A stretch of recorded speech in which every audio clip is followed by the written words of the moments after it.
একটা রেসিপি নিয়ে আসছি একেবারে নতুন। আর এটা হলো বুকের মাংস, মুরগির। তো এই মাংসটা হলো বুকের মাংস নিয়েছি। বুকের মাংসের সাথে যে হাড় থাকে সেগুলো। তা এটা হলো, এই মাংসটা আমরা সবসময় রোস্ট, পোলাও, এইটা ওইটা খেতেই থাকি। কিন্তু এই রেসিপিটা একবার হলে আপনারা খেয়ে দেখবেন। খেয়ে দেখে তারপর আমাকে জানাবেন যে কেমন লাগছে আপনাদের কাছে। তাহলে এখানে প্রথমে একটু লবণ দিয়ে দিচ্ছি, সামান্য একটু লবণ দিয়ে দিব ভাজার জন্য। আর দিয়ে দেবো হলুদের গুঁড়া। সব অল্প অল্প করে দিবেন, পরবর্তীতে আবারও লাগবে। এত সুন্দর করে এটাকে মেখে নিচ্ছি।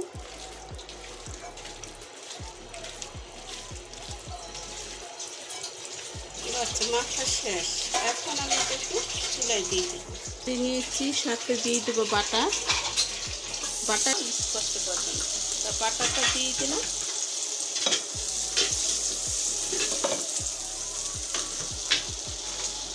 বাটারটা মেল্ট হতে হতে এখানে একটু সময় লাগবে। তা আমি এখানে চিকেনটা ততক্ষণ আর একটু মাখিয়ে নিচ্ছি। চিকেন মাখাটা হয়ে গেছে আর বাটারটা বেশ গলে গেছে। এখন দিয়ে দিচ্ছি চিকেন।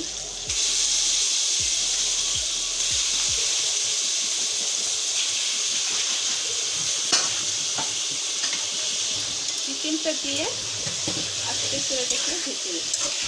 এটা বাঁচতে বাঁচতে একটু যখন পানি উঠে আসবে কোনো ভয় নেই, পানিটা শুকিয়ে দেবে। তা এটা ভাজতে একটু টাইম লাগবে। যতক্ষণ টাইম লাগবে ততক্ষণ মশলা প্রিপারেশনগুলো আপনাদেরকে দেখাচ্ছি। তা মাংসটা এভাবে করে ভেজে নেব। তা এটা ভাজতে আর তো অল্প সময় লাগে, বেশি সময় লাগে না। একটু ধৈর্য করে একটু ভেজে নিলেই হয় আর কি। তা পানিটা দেখুন শুকিয়ে আসছে, কারণ আর একটু পরে এটা ভাজা হয়ে যাবে।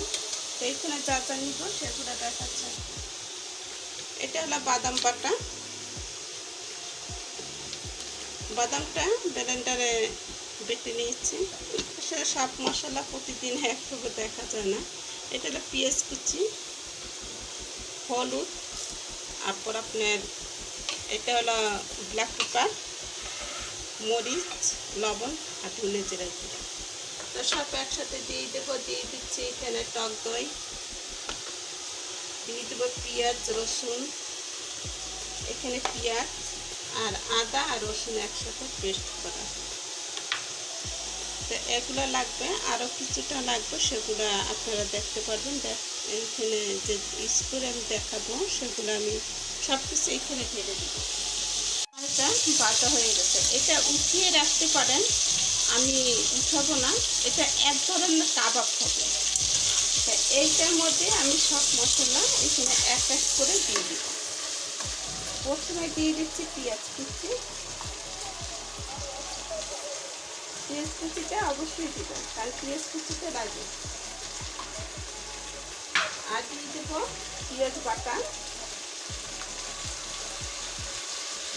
যেহেতু কাবাবে এটা লাগে, আপনারা কাবাব বসতে পারেন বা এটা যেটা নাম করতে পারেন, কোনো সমস্যা নেই। আর দিয়ে দেবো আদা রসুনের তেল 2 চামচ দিয়ে আর 1 চামচ দিয়ে দিলাম, 3 চামচ দিয়ে দিলাম। আর এখানে যে লবণটা দিয়েছিলাম সে লবণটা আর একটু দিয়ে দিচ্ছি, যদি লবণ কম হয় তার জন্য। আর এখানে দিয়ে দিচ্ছি আপনার ধনে জিরা গুঁড়া 1 চা চামচ। দিয়ে দিব মরিচের গুঁড়া, হলুদের গুঁড়া 1/2 চামচ। আর দিয়ে দিব মরিচের গুঁড়া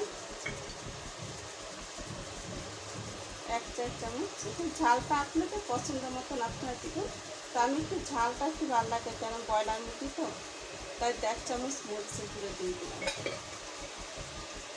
আর এখানে ব্ল্যাক পেপারটা, এটা আপনারা আগেও দিতে পারেন পরেও দিতে পারেন।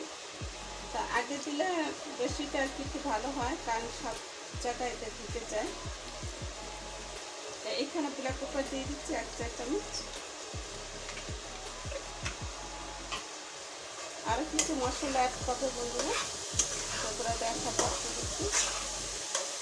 এখন সব একসাথে এটাকে ভেজে নিতে হবে, মশলার সাথে এটাকে ভেজে নিতে হবে। আর দেখুন মশলাটা সুন্দর মতন অল্প অল্প করে পানি দিয়ে কষিয়ে নেবে, তাহলে মশলাটা সুন্দর মতন কাঁচা গন্ধটা রাখবে না। এখন দিয়ে দিচ্ছি সয়া সস 1 টেবিল চামচ, আর দিয়ে দিব আপনার ওয়েস্টার সস, দিচ্ছি আপনার ওয়েস্টার সস।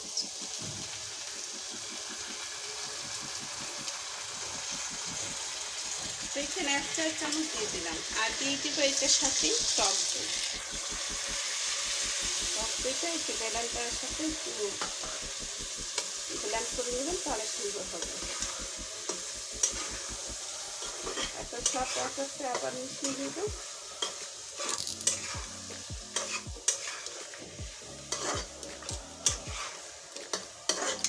এখন দিয়ে দেবো বাদাম বাটা,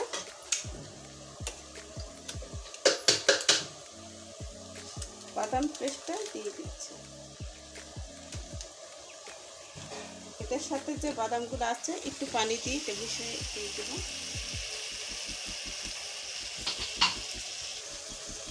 তা এখন দিয়ে দিচ্ছি এই যে পানিটা, সে দইয়ের আপনার বাদামের পানি। এখন খুব সুন্দর করে একটু মিশিয়ে নিচ্ছি। যখন একসময় এটা একটু কালচে কালচে হয়ে যাবে, এটা ভুলতে বসে কালো কালো হয়ে যাবে। এখন দিয়ে দেবো আমি এখানে গরম মশলার গুঁড়ো, দিয়ে দিচ্ছি গরম মশলার গুঁড়ো। আর গরম মশলার গুঁড়োটা এটা আলাদাভাবে করে নেব। আর দিয়ে দেবো একটু চিকেন পাউডার, চিকেন পাউডার দিয়ে দিচ্ছি। এটা পরিমাণ মতন দিয়ে দেবেন, 1 চা চামচ চিকেন পাউডার দিয়ে দিলাম। থাকলে দিবেন, না থাকলে স্কিপ করবেন। আমার কাছে মনে হয় যে একটু চিকেন পাউডারটা একটু কম হয়েছে, তার জন্য আর একটু দিয়ে দিচ্ছি।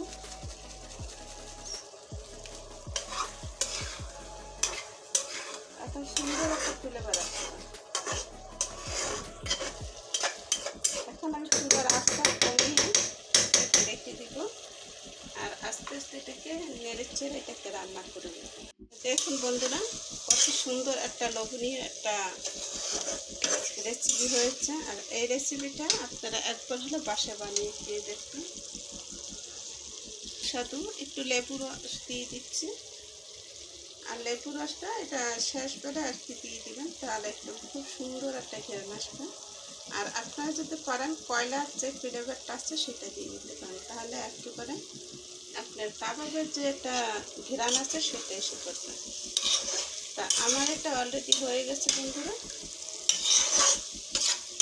এখন আমি এটাকে চুলা অফ করে দেবো। আর দেখুন কত সুন্দর কালার এসেছে। আমার এই রেসিপি যদি ভালো লাগে তাহলে অবশ্যই লাইক শেয়ার কমেন্ট করবেন, পাশে বেল বাটনটা ক্লিক করবেন নতুন নতুন রেসিপি পাওয়ার জন্য। উপস্থিত থাকবো বন্ধুরা। আজকের মতন বিদায় নিচ্ছি, আল্লাহ হাফেজ।